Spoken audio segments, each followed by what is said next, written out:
سوچیے اور شکر بجا لائے۔ مطلب یہ ہے کہ جب آپ اللہ کی نعمتوں کو یاد کریں گے تو آپ کو سر تا قدم نعمت ہی نعمت دکھائی دے گی۔ اگر تم اللہ کی نعمت کو شمار کرنے لگو تو گن نہ پاؤ گے۔ جسمانی صحت، وطن میں امن، سکون، کھانا، کپڑا، پانی، ہوا، یعنی پوری دنیا آپ کے پاس ہے اور آپ کو احساس بھی نہیں زندگی کے مالک ہے، لیکن اس کا شعور نہیں۔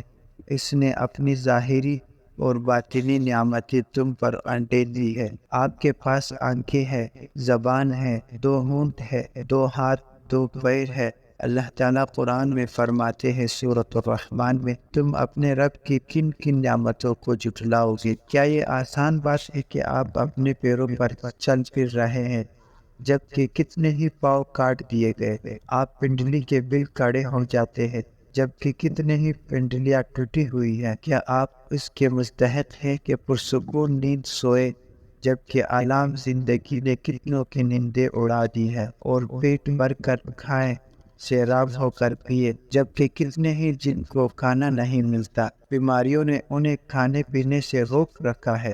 کان کے بارے میں سوچیے، آپ کی سماعت درست ہے۔ آنکھ کے بارے میں سوچیے، آپ اندھے نہیں ہیں۔ اپنے جلد کو دیکھیے جو برس و جزام سے محفوظ ہے۔ اپنی عقل کے بارے میں سوچیے کہ آپ عقل والے ہیں، آپ پر جنون یا دیوانگی طاری نہیں۔ کیا آپ احد پہاڑ جتنا سونا لے کر اپنی آنکھ دے دیں گے؟ کیا آپ شہلان پہاڑ کے برابر چاندی لے کر اپنی سماعت دے دیں گے؟ کیا آپ زبان کے بدلے قصر و زہرا لینا اور گونگا ہونا پسند کریں گے؟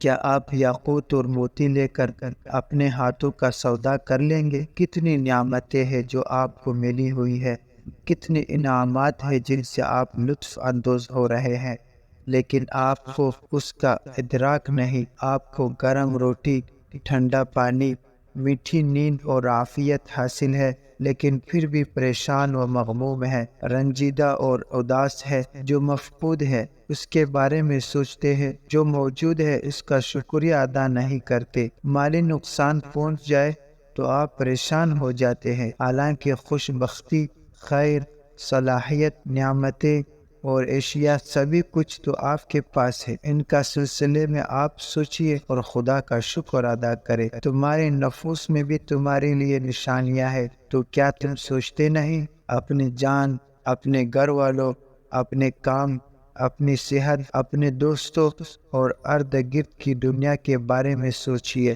اللہ کی نعمت جانتے ہیں پھر بھی اس کا انکار کر دیتے ہیں۔